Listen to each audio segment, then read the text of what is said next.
It is quite easy to imagine the Romans as people who only cared for grand feasts and exotic dishes. We picture them lounging on couches, eating until they were full and then eating some more. But this image, popularized by tales of excess, hides a much more thoughtful and detailed approach to food. The average Roman, and certainly their doctors and thinkers, had very specific ideas about nutrition. They did this without knowing a single thing about calories, vitamins, or proteins.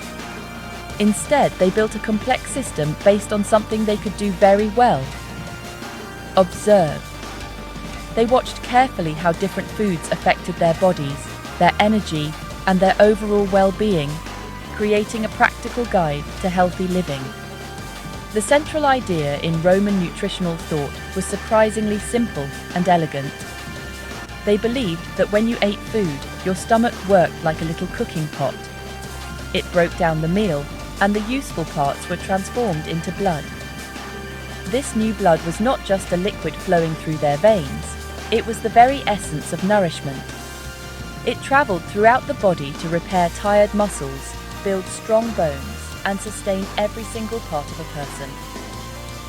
In their view, you were quite literally made from the food you consumed. This concept, though not scientifically accurate in a modern sense, shows a powerful and intuitive understanding that food is the fundamental fuel for the body's maintenance and growth. This focus on observation meant that Roman ideas about food were incredibly empirical. They judged a food's worth not by its chemical composition, but by its tangible effects. Did a certain meal make you feel warm and energetic, or cool and sluggish? Did it seem to create good blood that left you feeling strong, or bad blood that led to sickness and lethargy? These questions were at the heart of their dietary philosophy. They classified food based on perceived qualities, creating a system that was both a medical guide and a daily handbook for anyone who wanted to maintain their health in a world without modern medicine certainties. Their theories were not just for the elite or the scholarly, they filtered down into everyday life. A soldier might be advised to eat hot and nourishing foods to build strength for a campaign, while a scholar might prefer lighter fare to keep good mood. These were not vague suggestions, but part of a structured system of thought that connected every meal to a person's immediate health and welfare right now. The Romans understood that diet was not a passive activity, but an active choice, a daily tool that could be used to shape one's physical destiny. This practical, hands-on approach to nutrition is one of their most enduring, if unscientific, achievements.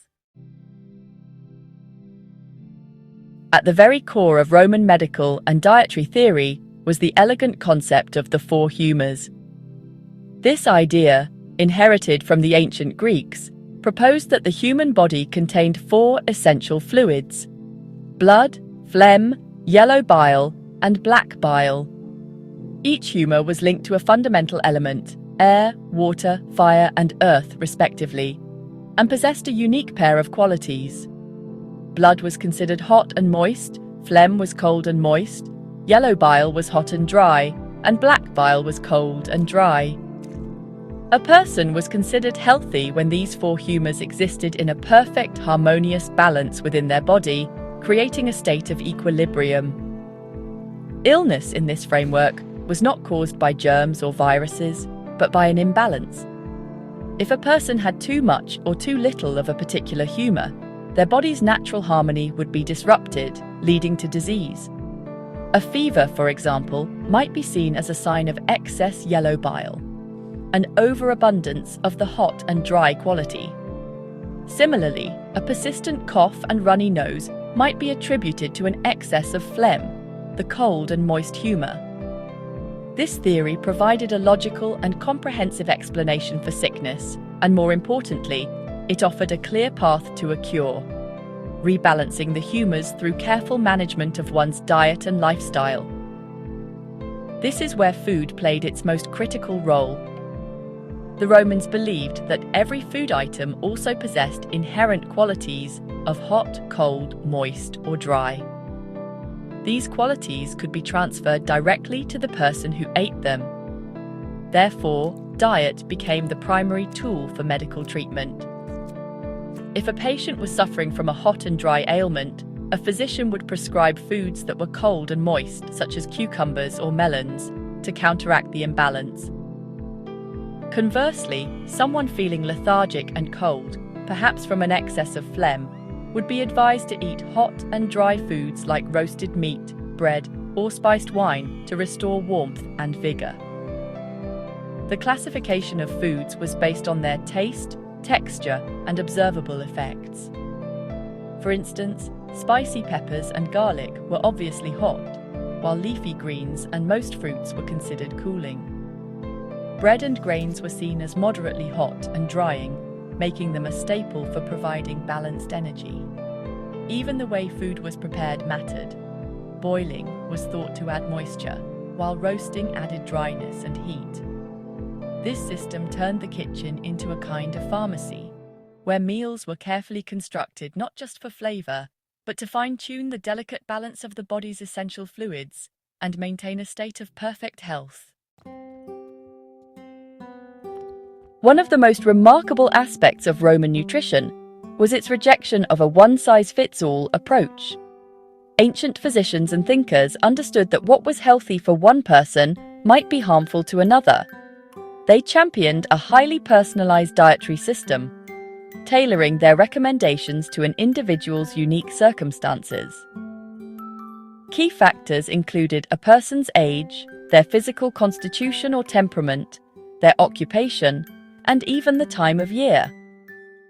People were encouraged to become experts on their own bodies, to pay attention to how they felt, and to adjust their eating habits accordingly. This was a diet plan for the individual, not for the masses. Age was a particularly important consideration. Growing children and active young adults were seen as naturally warmer and requiring more substantial, nourishing foods to fuel their growth and energy. Their bodies were like busy furnaces that needed plenty of fuel. In contrast, older people were considered to be naturally colder and moister, with a slower metabolism. It was believed their bodies required less food, and they were advised to eat lighter meals and hotter foods to preserve their inner warmth. This observation, that energy needs decline with age, is a principle that modern nutritional science readily confirms, even if the Roman explanation for it was different. The seasons also dictated what should be on the Roman plate. In the cold, damp months of winter, it was logical to consume more hot and dry foods. Roasted meats, bread, and wine were recommended to help the body generate its own heat and fight off the external chill. Conversely, during the hot and dry summer, the ideal diet shifted towards cold and moist foods. Fresh vegetables, fruits like melons, and cool drinks were thought to help the body counteract the oppressive summer heat and prevent overheating.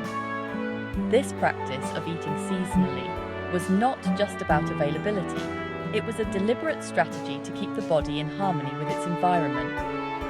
Finally, a person's occupation and lifestyle played a crucial role. A labourer or a soldier who engaged in strenuous physical activity needed a diet rich in nourishing foods like bread, beans, and meat to build and repair their muscles. Their bodies demanded constant fuel. A scholar or a senator leading a more sedentary life would be advised to eat more sparingly. Their diet would focus on lighter foods that were easier to digest and less likely to cause sluggishness or cloud the mind. This intelligent, adaptable approach shows that the Romans saw food as a dynamic tool for optimizing performance, whether on the battlefield or in the forum. When we compare the Roman humoral theory to modern science, it is easy to dismiss it as primitive. After all, their ideas about food turning into blood and the existence of 4 humours have been completely replaced by our knowledge of calories, carbohydrates, and cellular biology. They had no concept of microscopic bacteria or the intricate chemical processes of metabolism. However, looking past their unscientific explanations reveals a system that, through sheer observation, arrived at some surprisingly sound conclusions.